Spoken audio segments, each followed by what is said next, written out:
lalagyan ng kita, kaya mo, kaya ko, lagyan niyo na. Kasi ayoko na mabuntis. Ganun pala, engal-ngal na nga yung panganay ko kasi ayaw mo sumama sa iba. Sige, okay lang, lagyan niyo na ako. Pero nakapikit. Kasi natatakot akong baka kasi di ba bubuta hiwain, kaya ilalagay yung implant. Parang goma na malambot na. Pero iyang ano? Oo, tumaba nga ako. Kaya lang, ang mahirap lang kung hindi ka nireregla. Baka ito inject ako yung cream. Yun lang yung mahirap. Pero at least, saka nito, hindi ka nirereglahin.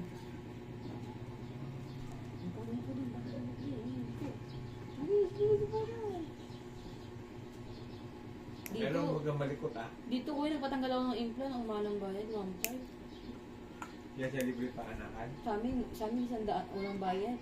Eh di mag-commit ka na lang, 1.5. Wala ka bang, hindi ka gagastos sa Nag-commit ako yan. Pumunta kaming Malabon talaga. Ito kasi parang na sa kasi nga walang doktor, inantay pa namin ng ilang araw. Parang nakalip.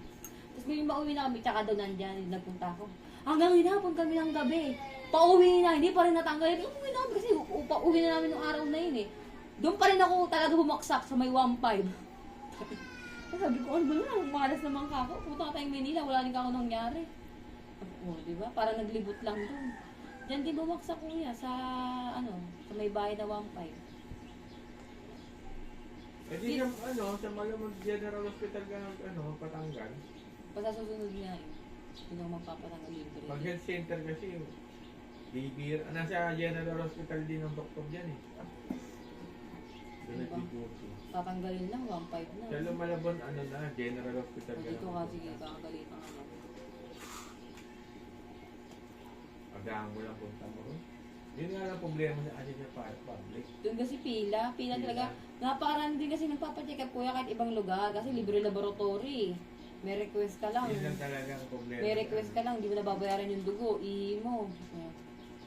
Tsaka yung mo, basta meron kang request. Sa Quezon City, may semi, may public, may private. Pag semi-private ka, Kaya lang pangit doon kayo sa Malabon, kaya nung umulan. Ba? Hanggang dito, walang nagawang mayor. Lusong din siya sa bangkaan nga siya nakasakay. sanay na yun. Sanay na nga yun, wala din siyang nagawa. Wala bata yan. Basta bumagyo, nabutas Malabon. Oo, sige, ganda ka niya. Diyos ko, alam niyo yung tubig. Tapos yung Valenzuela, lubog din yan. Yung simbahan nga sa amin pinasok yung gang dito. Ay, naku, ewan ko ba kung... Mahirap din tumira sa ganun, kuya. Buti nga dito sa atin, di ba? Oo.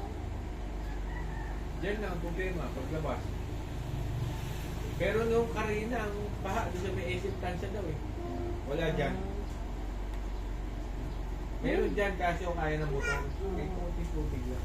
Diyan mo, kuya, sa likod natin konti naman lang yung ba, parang nag-ano. Dati, nung 2022, grabe, di makadaan. Kahit tao. Ayun pa, yung acid tansya, tapat. Yun ang binaha.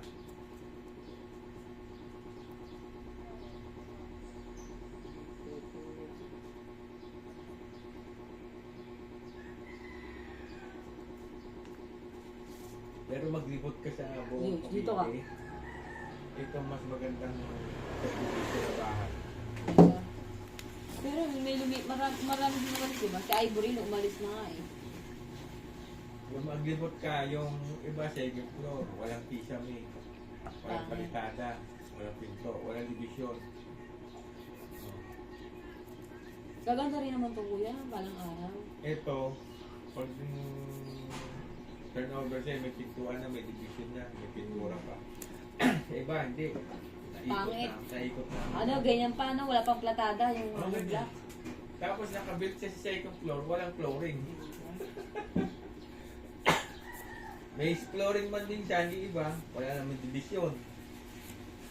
Tapos, walang kisame. Maliit pa.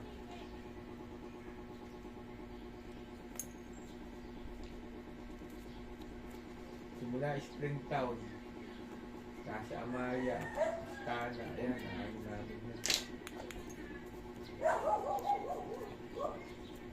Kami nang dapat 2016 pa kami nandito, ayaw ng mga anak ng biyanan ko. Di ba? Wala ka, okay. Lumipat kami 2019.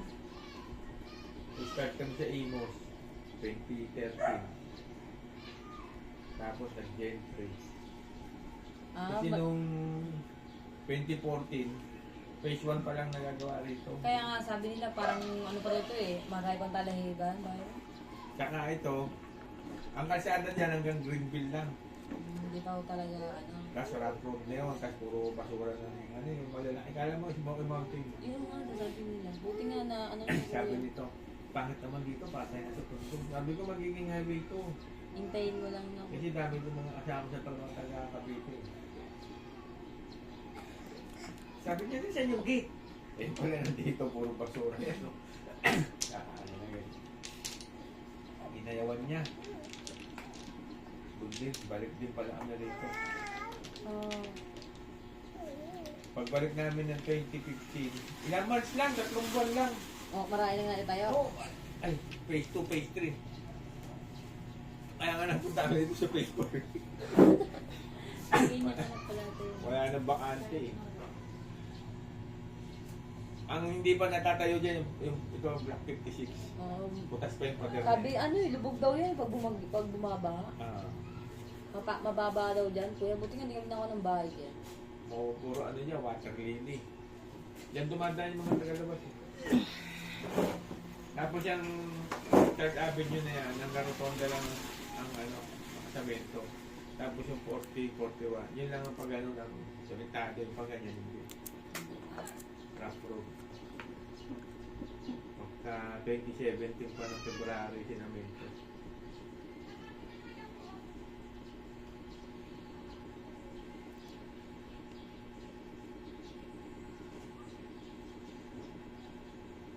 Yun nga lang, ang problema dati talaga dito, usok. Oo, uso. Nung umuwi nga, nung ano nga, nung una nga, nabuboring kami dito kuya. Grabe kapal ng usok mo. 2017, papasok ang 2018 dyan. Ang itim. New Year na New Year. Buti hindi ka nagbalang umalis. Ha? Hindi na papasyal-pasyal lang kami rito eh. Ah, ibig sabihin di pa pala di pa po pala kayo nakatira. Hindi. Every ano lang, day off niya. Tapos, Tapos dadalo lagi niyo lang po yung bahay.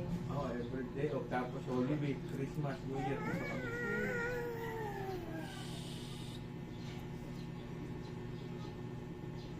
Tapos totally 2018 yun. Iwanan muna namin. Tinak ko lang, dinobulak ko lang. Ginawa mo ng basurahan to. Puro tanim to, guyabano yun. Sa amin din kuya, nung nilipatan namin, ang harap eh, ang laki ng alataris. Tapos pati yung likod, meron din, 2. Binakbak pa namin, ang lalim ng... Bago kami umalis ng 2018, nakatanim na to. Hindi yun natanggal. Ay, wow, ganda, chocho. No. Ang pinapatay lang namin yung guyabano. Ano kayo ka?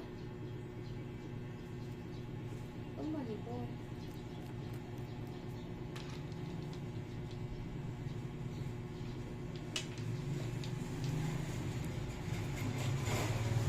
Sabi ang dami nakatanim. May tanim pa ng... Wala ka rin sa pangit. hindi yung gumagapang, yung sayote, tsaka... Ayun. Ay, babawin tayo ng kapitbahay namin yun.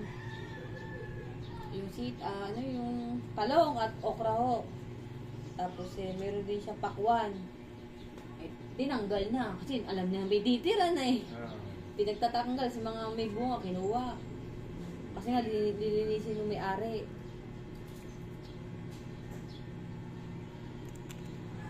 Tapos yung tapat pa namin nun eh, may bahay na, kaya lang wala pang nakatira. Sabi ko, ang boring naman dito. Wala akong makakausap. Kasi wala pang internet. Tapos wala pang internet nun. Yung meron lang kami Wi-Fi. pinapaloadan ho pa namin. Ang ang ina, di naman ng signal. Tapos ang aga ho ako natutulog. Alas 6 pa lang, nasa loob na ng bahay. Sabi, nakasabit ko sa gano'n, no? Sabit pa nga sa taas niya. Sinasabit ko. Tapos pagising ng baga, ang aga din nang gumising ng mga kapitbahay ko dito. Hanggang nasanay na lang kami. Holy Week, simula Wedi Santo hanggang Linggo, dito kami. Magpasko, ganun.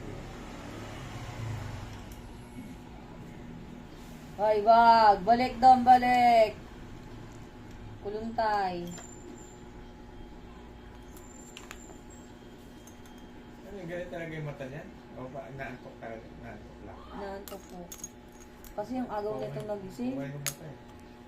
Alas 6, ginising ko kasi kasama ko magkatid kay ate niya.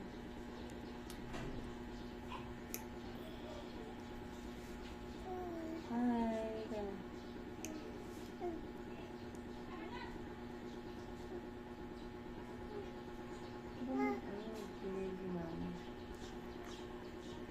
Alis ka dyan.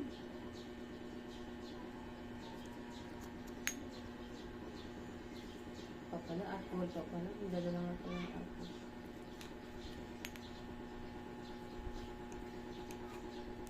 Kapal na ng ano.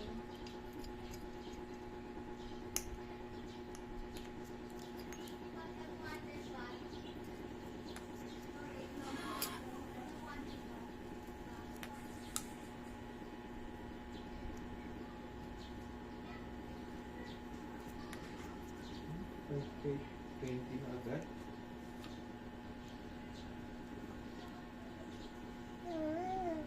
Init pa.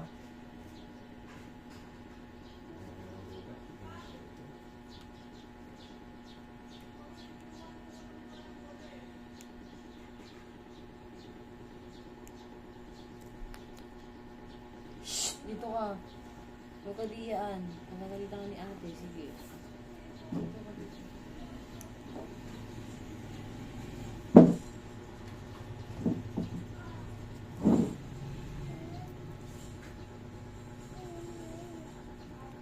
Huwag ka diyaan. Pagkakalitan. Chuchu. Hop. Hop. Huwag ka dyan. Hi, Tyron. Hi.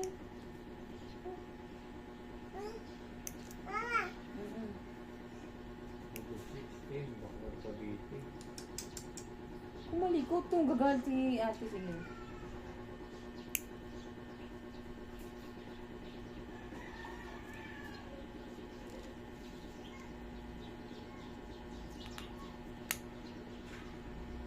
Huwag yan, gagalit yung may-ari, sige.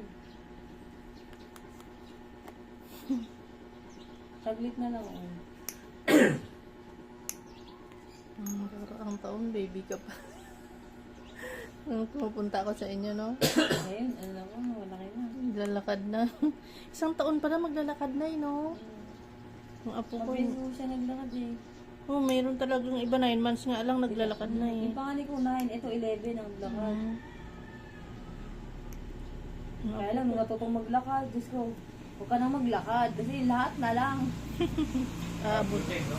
Oo, Diyos ko. Kasi ilalagay pa sa bunga kami kapag may na. Eh, nga po namin naka-under doon. Napapagod ako kasusunod eh. Naku, ito. Galit pa may. Lagi yung ganyan. Sa ambahan pa kayo. Diyos ko, kung bata mo pa. Hmm?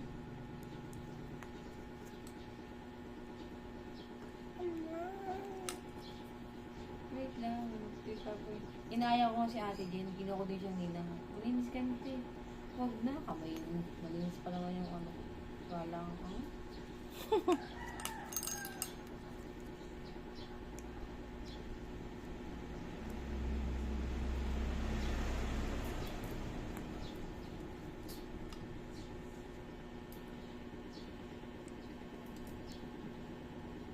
Ang kapal ng dry skin din ano. Kailan pa ba yun? Nung kami ng Manila. Nandun pa pala yan, te. 2 buwan na.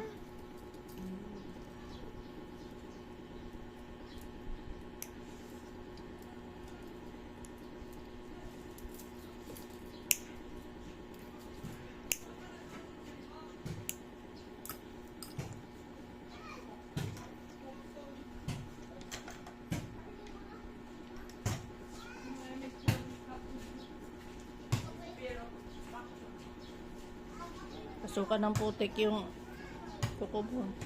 Thanks, sir.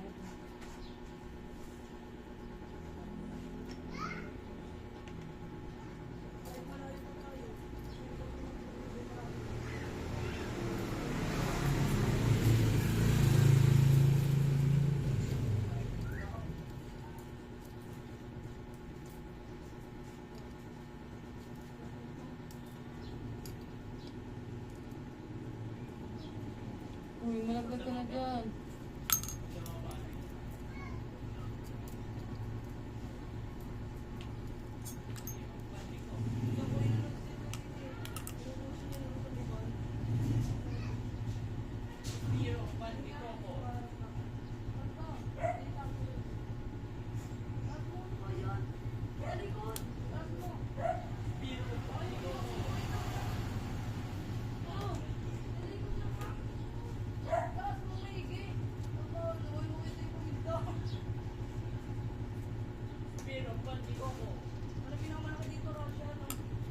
Huwag mo siyang hawakan, ha? Eh.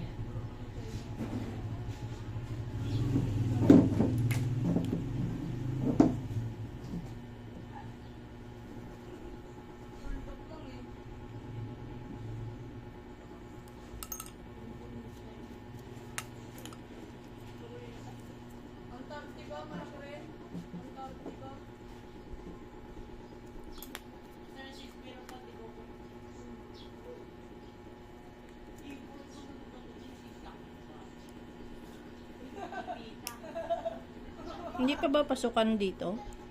Pasukan na, mag-29 pa. Oh, nawala na dyan yung dalagita dyan. Sino? Si Aliyah, wala na dyan. Ano ipat na? Baka hindi siya dyan pinag-aral, no? Ayaw niya. Kasi hindi niya nagkaroon ng... Hindi nakapasag? Hindi. Parang... Baka nilipat siya. Nilipat. Baka doon siya sa lola niya.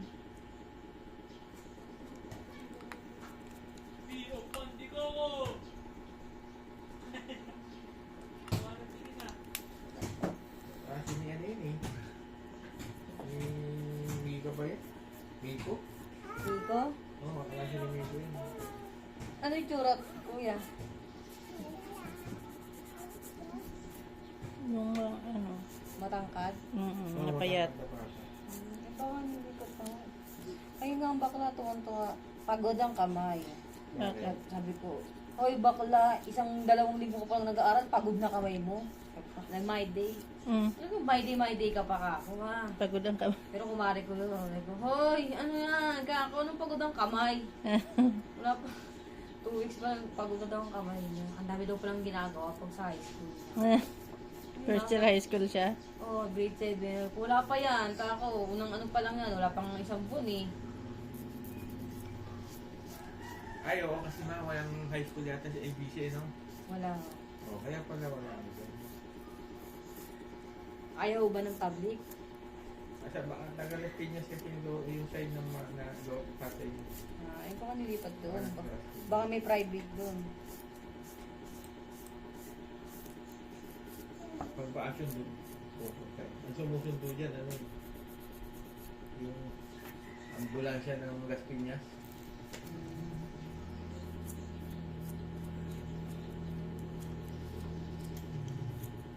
Yun nga, ayaw nga daw nung tatay. Mayroon yung kapatid pa si Miko. Ay, si Miko na isa pa si Kael. Sumukmukan din ng bulis. Ay, dirty yan. Sa ABC na nag-aaral. Oo, etong ina, para daw umano yung utak niya maghapon. Doon pinapasok sa public. Kasi nga, pag asabay doon, nakakabuisit daw. O di ngayon, hindi yung tahimik. Ang iyakin naman daw, yung bunso, yung babae si Kyrie. Ay, Diyos ko, wala ka na nga mapaglagay, Ate Des. Wag, baka matusok ka. Huwag daw, sabi ko. Mas maganda pa nga turo ng public eh. Ay, oo, kuya. Isa nga pa ng oras. Hmm. Kaysa sa private, ang mahal ang binabayaran mo, tapos ang iksi ng oras nila. Pero yung kapatid ko, sanay kong nag-aaral, full day yung sila. Kaya lang MWF ang pag niya. 3 araw lang. Nag-private lang yung mga anak ko, ano, high school na. Ayan nga yung grade Kasi 11 yung siya. elementary, kapitbahay lang namin eh, nasa huwag ng barangay. Yun yung maganda kuya. Madalas, yung pa yung kapitbahay mo, yung pa lang nila. Ito lang, ito, tsaka, ayan lang, rotonda. Sa amin din kasi, malapit lang din yung school, nilalakad lang. Kasi Public. hindi pa, ano, hindi pa highway, ganito lang. Parang, ay, hindi yung school. Sige Yung na. ang problema lang Sige doon na yung naman mga ate, kasi wala. sundo ang tricycle.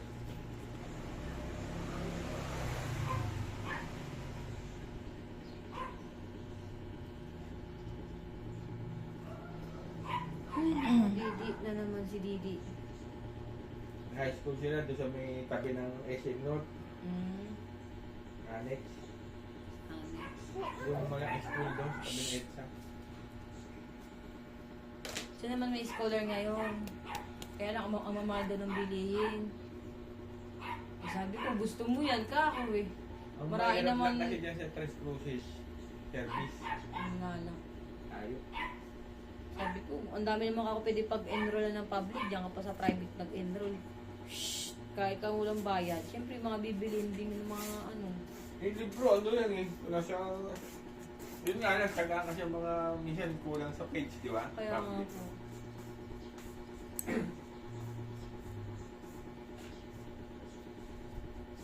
Minsan tatlong natin yung libro makukuha ko. Ano na? Tapos mamaya darating yung pagod na pagod. Kasi alas 5 pumasok ate. Mm. Tapos whole day. Hanggang ngayon wala pa. Siyempre mahiya ka kasi nakikitira ka lang. Siyempre tutulong ka muna sa gawain na magpapahinga ka. Nakapunta ako pa, hindi makapagkakas.